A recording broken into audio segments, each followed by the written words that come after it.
Welcome to the Erectile Dysfunction Radio Podcast. This is the podcast dedicated to educating and empowering men to address erectile dysfunction, improve confidence, and enhance the satisfaction in their relationships. This podcast is brought to you by ErectionIQ.com. Learn more at ErectionIQ.com.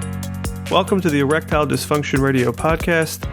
I am Mark Goldberg, certified sex therapist. I am deeply passionate about working with men like you to help resolve their ED. Today we are discussing psychogenic erectile dysfunction. So the first thing we're going to do is define what psychogenic even means. So the word psychogenic means the origins of are psychological. Now, there are a number of ways to categorize erectile dysfunction, and for our purposes, I want to introduce three distinct categories that can help you better think about and ultimately address erectile dysfunction. The first category, which we mentioned already, is psychogenic ED, or erectile dysfunction, whose origins are completely psychological in nature.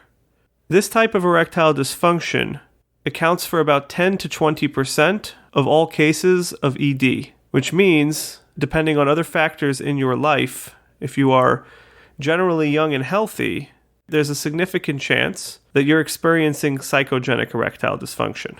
The second category is organic erectile dysfunction.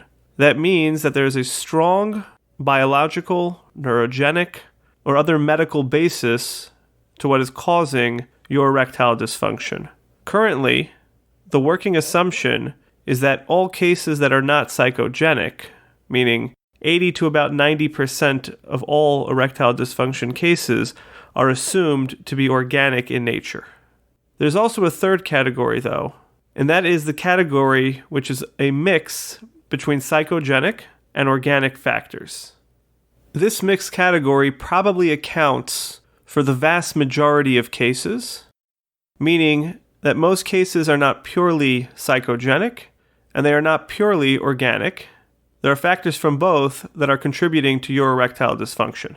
So let's ask the question, why are these categories so binary?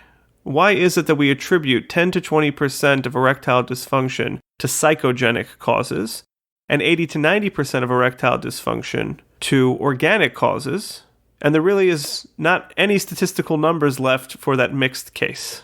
So part of this is understanding that the treatment and understanding of erectile dysfunction has shifted dramatically over the past 40 to 50 years, in particular in the past couple of decades. So let me share with you just a little bit of the brief history of erectile dysfunction treatment so you can better understand what I am referring to.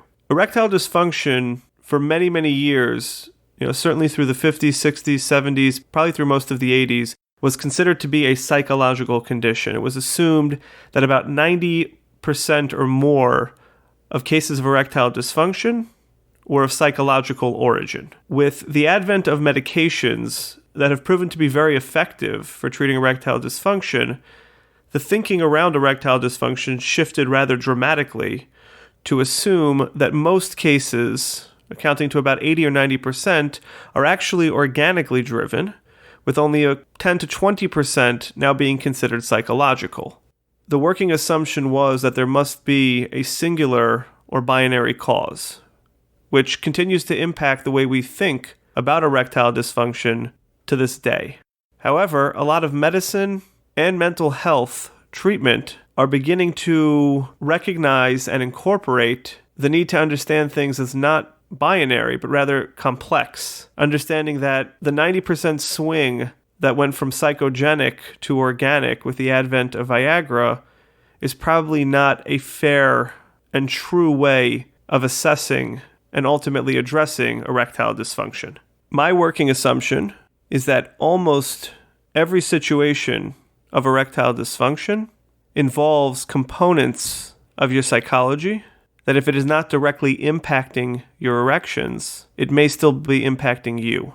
Let's talk about what treatment looks like for each of these categories so that you can better understand the role of your brain regardless of the type of erectile dysfunction that you're experiencing. As we mentioned before, psychogenic erectile dysfunction implies that the causes of your ED are purely psychological.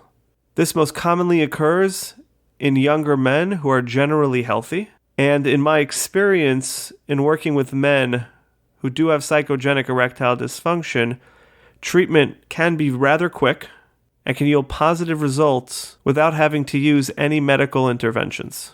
The mixed presentation, which I think I most commonly see in my practice, generally involves a combination of medication and psychological intervention, and that combination of treatment, in my experience, seems to yield the best results. There is a subset of erectile dysfunction cases that have a very strong organic basis, and it is with no doubt that medical intervention has to be a part of that treatment, and to assume that psychological interventions alone would be effective would probably not be correct. That being said, the experience of erectile dysfunction itself can be very, very distressing to many men. And even when they find the appropriate medical solution, the anxiety, the fear, the negative impact that it had on their relationship can persist well beyond the medical intervention alone. And a lot of those men, too, can benefit from understanding more about the role of their brain in their erection process. What is important to understand is that no matter what is causing your ED, your brain will continue to play a crucial role in the solution to that process. I want to share with you a story about a man that I worked with who I think can highlight how your psychological factors can impact erections irrespective of what is causing them. This gentleman was 43 years old when he came to see me. He had a medical diagnosis that was clearly impacting his ability to gain and maintain an erection. Thankfully for him, the medical issue, at least in terms of how it impacted his erections, was able to be resolved with one of the popular medications for erectile dysfunction. However, he still came to see me because this man had developed significant anxiety and concerns about whether or not he would be able to get an erection. He also began to worry a lot about how his partner was reacting to his attempts to engage. Through his work, he was able to better address that anxiety and ultimately have a much more enjoyable and engaging sexual relationship with his partner. This aspect of the erection process is not going to be addressed by medication. Those medications are not going to fix your anxiety, and they're not going to fix your relationship, which is one of the primary locations where that erection is looking to express itself. So yes, your erectile dysfunction can have organic components to it. There's probably a good chance that it does. But addressing the organic components alone could leave a lot of potential benefits, a lot of potential solutions on the table. And with an issue as important as an erection, it is my belief that you should leave nothing on the table and pour everything into finding a comprehensive solution that works for you. Thanks for listening to the Erectile Dysfunction Radio Podcast. For more information on today's topic and understanding how the mind impacts erectile dysfunction, please visit erectioniq.com. That's erectioniq.com.